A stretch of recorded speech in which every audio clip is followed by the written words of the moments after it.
Today I am covering a feature that people don't really care about unless they are disabled or immobilized like me today. I got that from a mountain biking incident. So today, the first thing that you'll need is to download your Google Home app. Now, if you're a grandma, grandpa, grandparents, whatever it is, you might need some assistance for this because it's a little bit more difficult. So make sure you have the Google Home app downloaded first. Once you have that downloaded, make sure your Google Nest Hub or Google Nest Mini is on that account. Again, if you're a grandma, grandparents, whatever it is, just please get assistance. It makes the process a lot more easier. So once you have that linked up to your account, set up and all that, I will pull up what I see on my phone right now. Right below where it says, well, right above where it says Google Wi-Fi router, I will click on my Film Studio display. And in your case, it will be a Google Nest Hub or Google Nest Mini. So keep that in mind.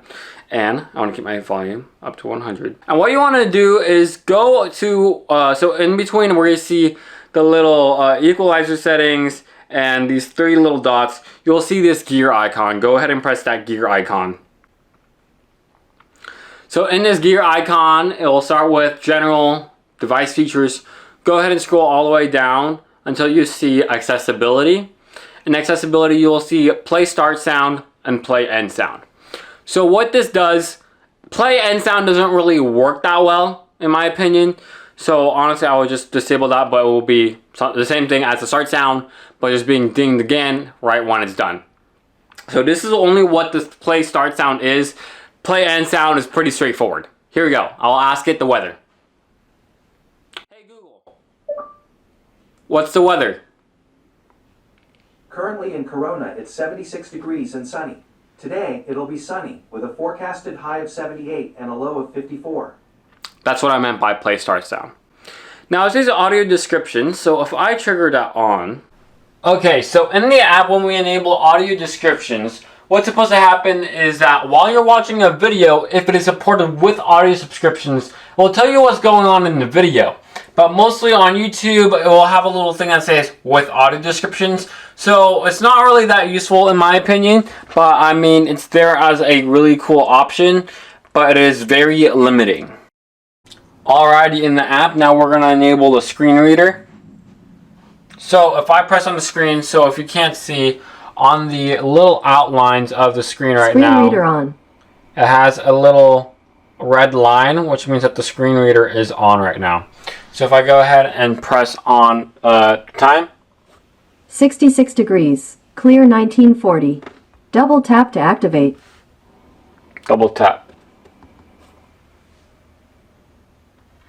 See, now it's working. Now if I go into my home control. Home control. Double tap to activate. I just double tap to move it. So it is a little bit friendly, but in my opinion it's a little bit of a hassle. So if I go to cameras, or let's just go to climate. Climate. Button. Climate. Button. Double tap to activate. And there you go, right? So that's what usually goes on. Offline. Kogi's ace. Something went wrong. Offline.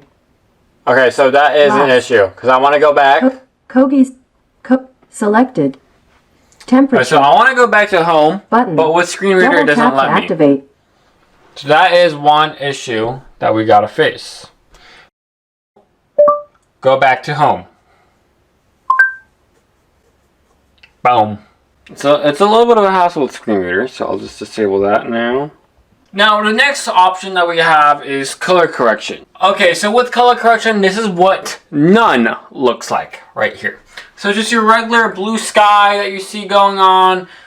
You see that it is 7:42 p.m., 64 degrees clear.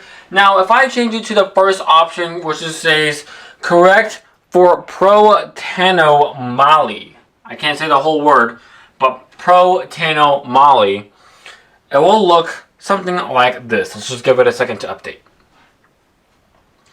You can see it's a little bit lighter than like the dark blue that's going on. So basically it just gives us another option. Now if we click correct for deuteranomally, so you can see it's getting a little bit darker, a little bit brighter. Now I'm going to correct it for tri-tan-omali. Moly. And as you can see, it is a little bit brighter on the bottom left edge. So that's what the color correction does. Now if I go and click on none, it will reset back. Boom. You can see the whole difference right there. So it says color inversion, and burnt color is shown on screen. So as you can see right now, it's blue, and we got white font saying 7:43 p.m. in military time, aka 24 hours time. And where it says 64 degrees is in white. So if we go ahead and click on color inversion, as you can see, it's a little bit grayed out now, or it could be black for where it says 7:44 p.m.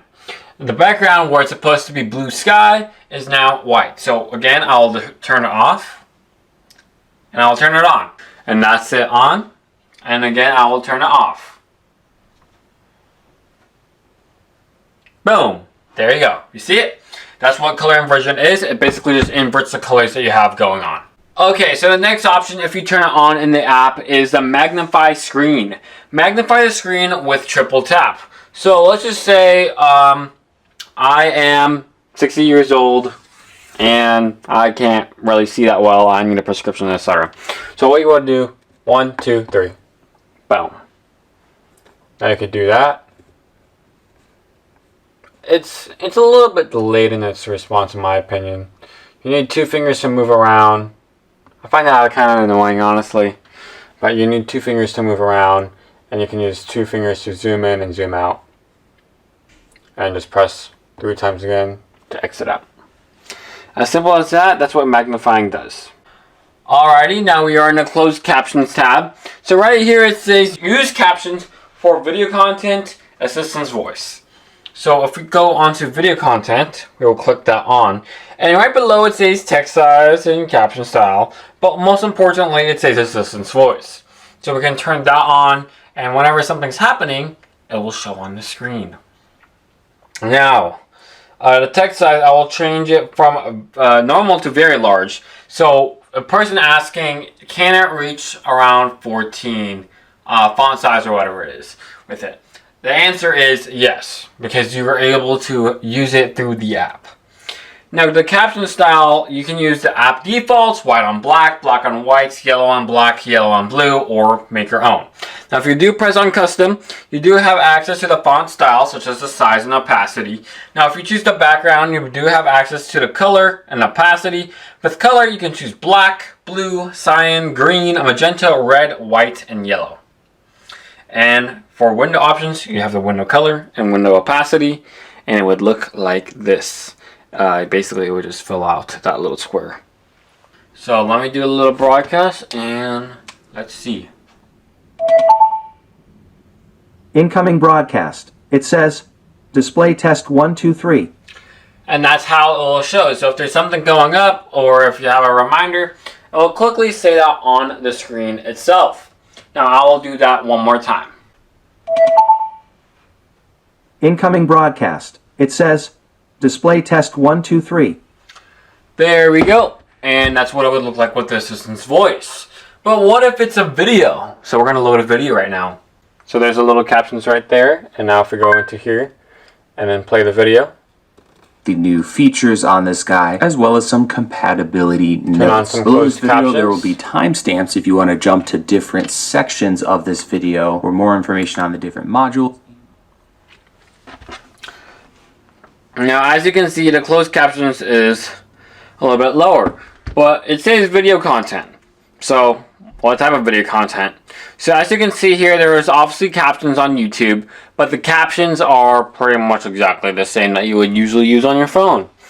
Now, you can't really adjust it unless you have a phone, pretty much. That's the only options that YouTube will give you. So, your best bet to do is, well, video options. What type of video options? I am actually curious about that.